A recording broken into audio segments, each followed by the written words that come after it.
Hi, I'm Riki from Pilates with Riki. I'm going to take you through a short workout today. We're going to do 5 unilateral or one-sided exercises. So these are excellent exercises to incorporate into your exercise routine because they will allow you to start to build up core strength and stabilization, and they also mimic your activities of everyday life. So they're great for building functional movement. All you're going to need is a mat, and if you have a very thin yoga mat, you might want to grab a towel or a blanket for a little extra padding. Okay, let's get started. We're going to start lying down on our backs.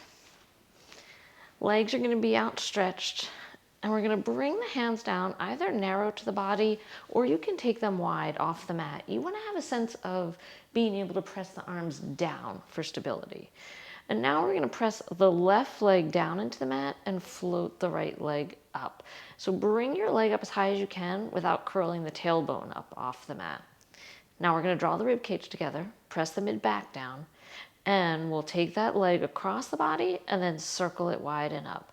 So you're making a circle with that right leg, reaching the toes long. One more. Pause at the top and reverse your circle. So as you go, pay attention to whether your body is rolling, pressing the arms down. Last one. Nice. Now let's hug that right knee in, give it a little stretch, and we'll send the right leg out on the mat. One more time, we're pressing the arms down. We're going to press the right leg down and float the left leg up. So bring that leg up as high as you can while keeping your tailbone down. Press your mid back into the mat, and we'll inhale to take the leg across. Exhale as you go wide and up. Trying to stay stable so that only that leg is moving. Are you noticing a difference from one side to the other? Pause, reverse your circle. Make sure your circle is 360 degrees, even if it's not that big of a circle.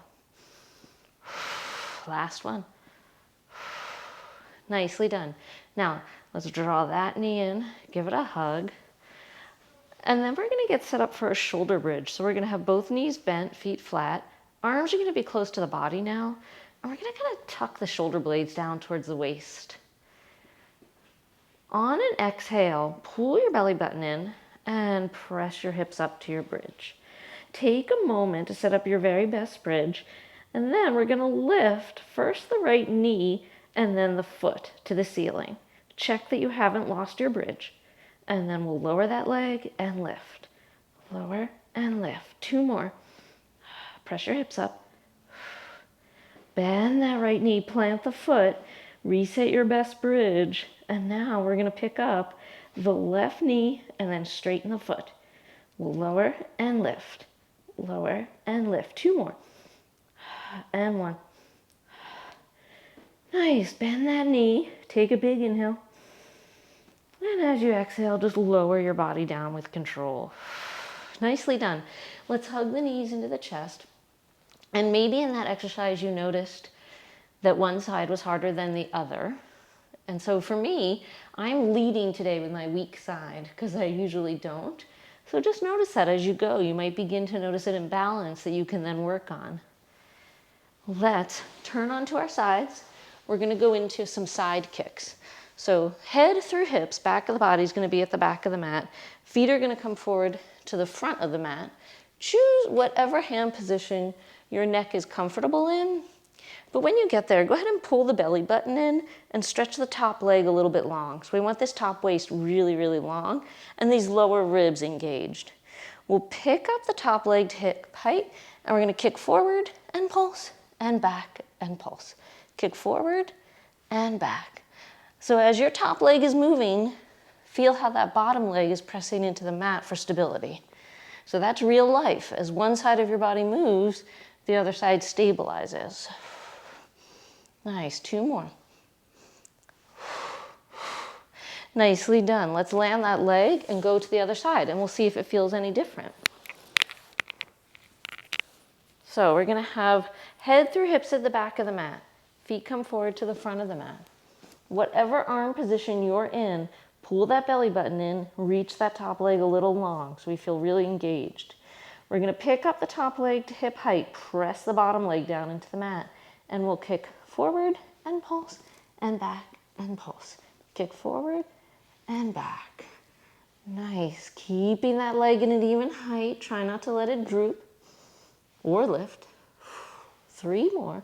Pressing the bottom leg down. Nice. Last one. Well done. Let's bring the legs down. We're going to turn on our bellies and we'll do an exercise there. So this is called the single leg kick. We're going to be up on our elbows. We're going to bring those elbows a couple inches in front of the shoulders. And then we're going to take the feet to hip distance apart and we're going to tuck the toes under and stretch the heels away. So while we enjoy this little stretch, let's dig the elbows into the mat and arc the spine up. So your heart is lifted and your gaze is forward. And now we'll lay down the tops of the feet and we're going to kick the right leg up and pulse it as right comes down, left comes up. So we kick, kick, kick, kick. Are you keeping your weight distributed evenly across your hips? Are you keeping your torso stable?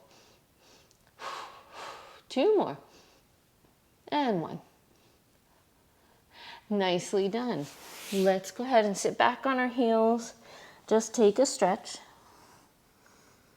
And then we'll lift up and we're going to finish with a kneeling exercise. If you need a blanket under your knees, go ahead and put it there. We're going to have the knees right underneath the hips. And then without thinking about it, bring any foot forward. Okay, so we all just brought forward our strong leg because our brains are trained to lead with that side. So I'm going to switch. I challenge you or encourage you to switch with me. So bring your weaker foot forward and we'll bring it 2 or 3 inches in front of the knee so that we can sway our weight forward. So that when we get into the final pose, the knee is right above the ankle.